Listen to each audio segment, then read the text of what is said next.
All right, welcome to my channel, and that is Grindwood Woodworking. I'll refer to as just Grindwood in the future because that's a mouthful to say. I've been on Instagram for a little over a year, and what I've been doing is just basically posting pictures of finished projects. And I want to start and develop the YouTube channel. I want to start recording more of the process of building things and not so much just the final product. I guess we could start this video off with a story. There's some people that just should not be woodworkers because they don't have attention to detail, or they're lazy, or they're just not good at it, or they don't have the talent for it, or they don't have the proper tools, so their work is subpar. But I had a gentleman call me and he said, hey, listen, I have a piece of wood. It's the top of a partition in our bathroom. It got broken in half, and I'm wondering if you could duplicate the part for me. So I said, sure, bring it on over. I'll take a look at it. And he did. A couple hours later, he stopped by. I said, no problem. I can do it while you're here. And he said, no, I gotta run home. I only live a few minutes away. So as soon as he left, I jumped right on it.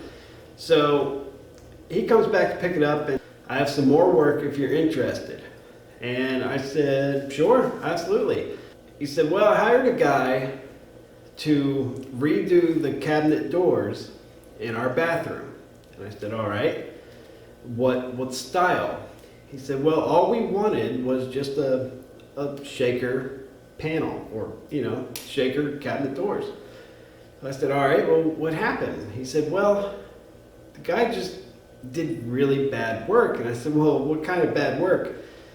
He said, well, he took 3/4 inch plywood and he cut it to the size of the doors and the drawers.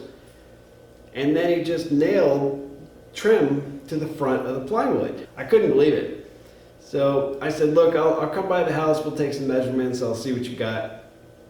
So I go by, and I'll insert some pictures here, maybe now. All right, this is like the 17th time I've tried voiceover. I always hate what I'm saying. Anyway, you can see the facing of the cabinet has a bunch of nail holes in it, and that's due to all the furring strips he nailed to it to cover up about 1.5 inch long gouge he put in the facing on the right side with a Sawzall. Now, I was absolutely stunned when I walked in and saw that this was the level of work that this person produced. He told these people, I've got 20 plus years of making cabinets, this will be an easy job. I can tell you, this man has never made cabinets or doors in his life. 3/4 inch plywood, hand painted. You can see he painted over the hinges. No attention to detail, no knowledge of how to build anything, really. I mean, nail holes he didn't even fill, he didn't even bother sanding. Just the quickest, cheapest way he could build these cabinets. And what is astonishing is, in his mind, he thought these people would be like appreciative of this. Like, wow, you did such a great job. Like, he thought in his head that what he was doing would pass as a cabinet maker. You can see, the doors wouldn't even shut. Like, this is a little bar area out in the living room. They wouldn't even shut. And there was no adjustment because the hinges were bought from the dollar store, I'm pretty sure. They were just the cheapest crap he could get his hands on. Now, this is just after I replaced the facing. I tore all those strips off, all the nails out, probably about 2,000 nails, and did a all one-piece facing on this cabinet because the owner didn't want to put more money into this than he had to, because we could have just replaced everything, but I did what I needed to do.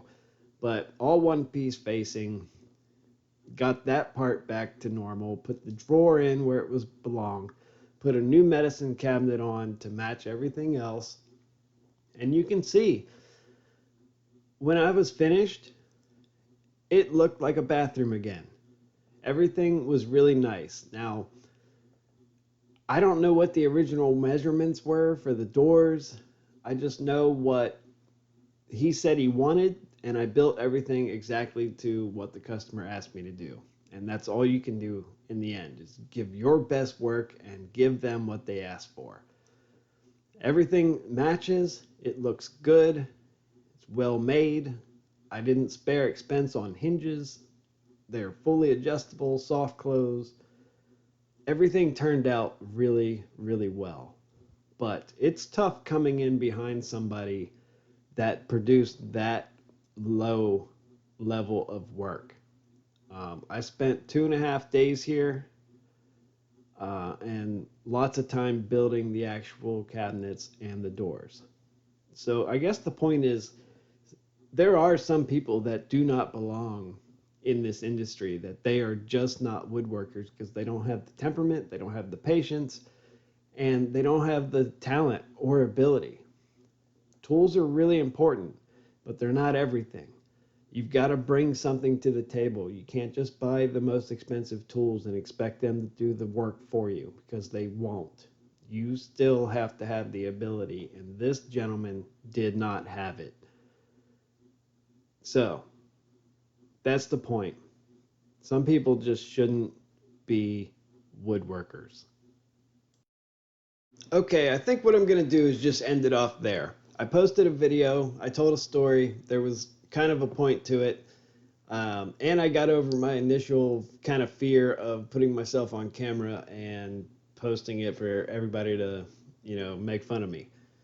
I know the audio is really bad, I know the lighting's really bad, I know the editing's really bad. I'm sorry. I'll get better at it, I'm sure. Like anything with practice, you get better. I'll buy better microphones. The lighting probably won't be so bad in the future. I'll learn, but I appreciate you stopping by.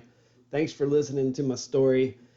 Some people shouldn't be woodworkers, and that is apparent from the work I saw from this person. The final picture I threw up is just right before I put all the hardware on, probably about an hour and a half before I finished this job. They were really happy. I was happy to get paid, and I was really happy to be done with this job. I don't typically work in person's homes. Um, I normally just build furniture or something and then just deliver it, or they come and pick it up. So it was a little different for me, but everything turned out. I'm happy. And one more final thing. The partition or divider between the toilet and the cabinet, that top piece is what the guy before me somehow broke in half.